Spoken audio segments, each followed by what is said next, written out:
Uma vez um amigo meu disse que eu precisava ler O Código da Vinci.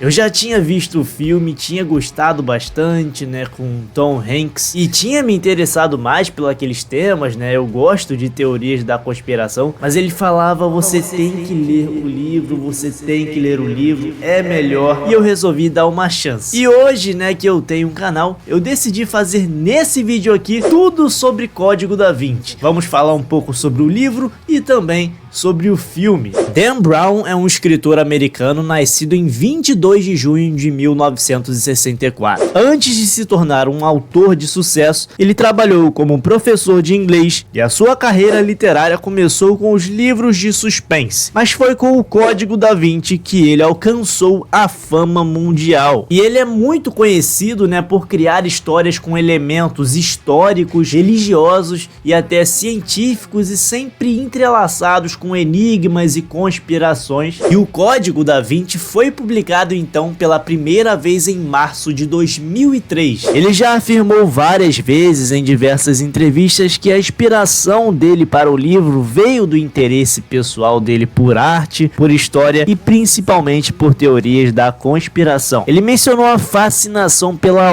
obra de Leonardo da Vinci e pelo simbolismo religioso. E o livro começa já com um assassinato logo de cara, né, do curador do Museu do Louvre lá em Paris. Ele é encontrado morto dentro do museu com uma série de vários estranhos símbolos e uma mensagem escrita com seu próprio sangue. E é aí que conhecemos Robert Landau, que é um professor de simbologia de Harvard que está em Paris para dar uma palestra e é solicitado pela polícia para ajudar na investigação. E aí rapidamente ele se vê totalmente envolvido na situação.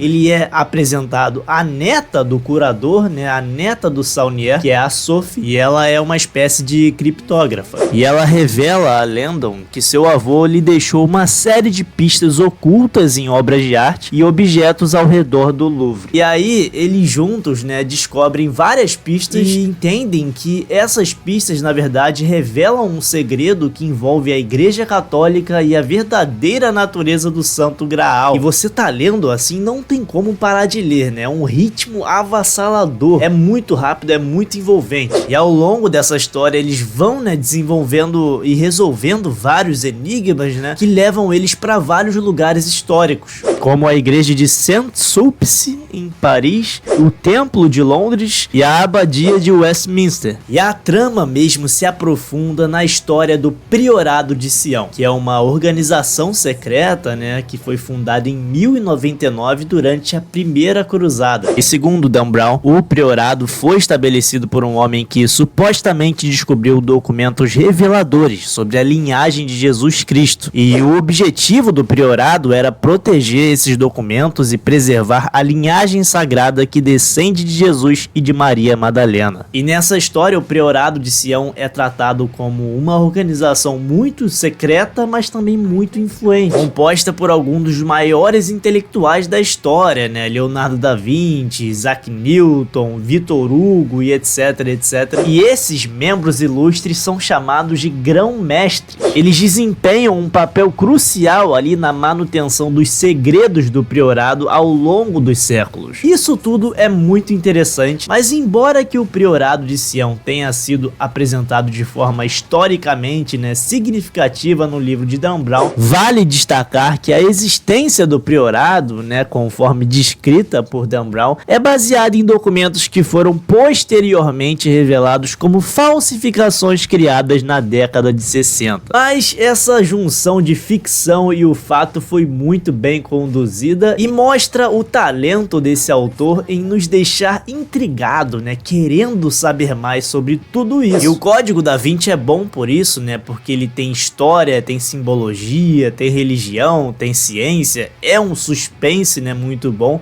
Ele entretém, né, e ele intriga. A gente acaba meio que questionando essas narrativas tradicionais e a gente acaba interessado por novas interpretações dos eventos históricos. E esse Priorado de Sião é um grupo, né, dedicado a proteger os segredos do Santo Graal, ao contrário da história tradicional que trata, né, o Santo Graal como um cálice. E é apresentado no livro como sendo a linhagem sagrada de Jesus Cristo e Maria Madalena, e de acordo com a teoria exposta no livro, livro, Jesus e Maria Madalena tiveram um filho, e a linhagem resultante foi protegida ao longo dos séculos pelo priorado de Sião e outros guardiões. E aí a gente vê Landon e Sophie sendo perseguidos por várias facções que querem descobrir o segredo do Santo Graal. E aí tem vários antagonistas, né, como a Opus Dei, que é uma organização católica que no livro é retratada como disposta a usar qualquer meio necessário para proteger os interesses da igreja. Tem também um monge albino chamado Silas, que meio que ele age sobre as ordens do professor, um enigmático mentor, né, que orquestra ali os eventos dos bastidores. Então a gente vê os protagonistas tendo que decifrar códigos, resolver enigmas, quebra-cabeças históricos e sobreviver também a tentativas de assassinatos. E eles não estão sozinhos nessa, né, recebem ajuda de historiadores que são obcecados pelo Santo Graal, que dão pistas para eles, né, sobre a obra de Leonardo da Vinci também e como ela está conectada com o Santo Graal, como ela tem pistas sobre o segredo do Santo Graal. É um livro que gerou várias controvérsias, né, especialmente devido à forma que lida com temas religiosos e históricos. A Igreja Católica foi um dos críticos mais veementes do livro. Os líderes religiosos acusaram Dan Brown de distorcer fatos históricos e teológicos para criar uma narrativa sensacionalista, e eles argumentam que a obra apresenta uma visão deturpada de figuras e eventos religiosos. E a crítica central, né, da Igreja Católica foi a representação de figuras centrais do cristianismo, como Jesus Cristo e Maria Madalena, em que o livro sugere que os dois eram casados e tiveram um filho, uma teoria que contradiz diretamente os ensinos tradicionais da igreja. A obra insinua que a igreja teria ocultado deliberadamente essa informação ao longo dos séculos para manter seu poder e autoridade. Dizem que o Vaticano e diversas dioceses ao redor do mundo emitiram declarações públicas condenando o livro. Em algumas regiões houve tentativas de proibir a venda da obra e manifestações pedindo boicote ao livro. A pretensão dele nunca foi ser um tratado filosófico, histórico ou científico ou religioso. E a ideia principal era estimular os leitores a pensarem de forma crítica sobre tudo que lhe é apresentado como verdade. A natureza especulativa do livro é intencional e serve para criar um enredo intrigante que desafia as percepções convencionais. Fato é que o livro se tornou um fenômeno global e ficou 136 semanas na lista de best-sellers da New York Times e vendeu mais de 80 milhões de cópias em todo o mundo. O Código da Vinci foi dirigido por Ron Howard e o roteiro foi adaptado por Akiva Goldsman. Trabalhou para manter a essência do livro, embora algumas alterações fossem inevitáveis para adequar a história ao formato cinematográfico. E no elenco tivemos Tom Hanks, que interpretou o papel de Robert Landon, e Audrey Tautou foi escolhida para interpretar Sophie. E a química entre os dois foi o ponto forte do filme, né, o que ajudou a impulsionar essa narrativa que é bem envolvente. Embora que o filme tenha seguido de perto a trama central do livro, várias mudanças foram feitas para se ajustar ao tempo de duração e à dinâmica visual do cinema. No livro, a narrativa é rica em detalhes, né, nos momentos históricos, nos enigmas em que os personagens se encontram. Capítulos inteiros explorando apenas um único símbolo ou uma teoria da conspiração, dando tempo pra gente absorver e tentar entender todas aquelas informações. Ao contrário do filme, né, em que o diretor teve que condensar muitos desses elementos, né, para se adequar ao formato, e a narrativa foi acelerada, né, com cenas bem simplificadas para manter o ritmo. Sequências longas de resolução de enigmas no livro foram transformadas em cenas bem curtas no filme. No filme, muitos detalhes foram simplificados ou até omitidos. Aquelas complexas explicações de Dan Brown de simbologia e de história, que são centrais para a trama do livro, foram reduzidas a diálogos bem curtos ou visuais assim muito rápidos. Por exemplo, a análise detalhada da Última Ceia de Leonardo da Vinci. No filme, o foco está muito mais na ação, né, e na história do que no desenvolvimento dos personagens. Alguns personagens secundários do livro também foram bem diminuídos ou até removidos do filme também. Personagens têm papéis menores e motivações que são pouco exploradas, né? Alguns eventos também foram modificados ou simplificados. Por exemplo, a fuga de Landon e Sophie do Louvre é muito mais direta no filme, enquanto no livro envolve uma série de pistas complexas e um jogo de gato e rato mesmo muito mais prolongado. A sequência na igreja, né, de Saint-Sulpice também é muito abreviada no filme, com menos foco nos detalhes simbólicos e mais ênfase na ação imediata. Bom, se você gosta de O Código da Vinci, esse foi o nosso vídeo de hoje. Deixa aí sua opinião nos comentários. Antes de sair, não esqueça também de deixar o like nesse vídeo, compartilhar, se inscrever no canal se você é novo por aqui.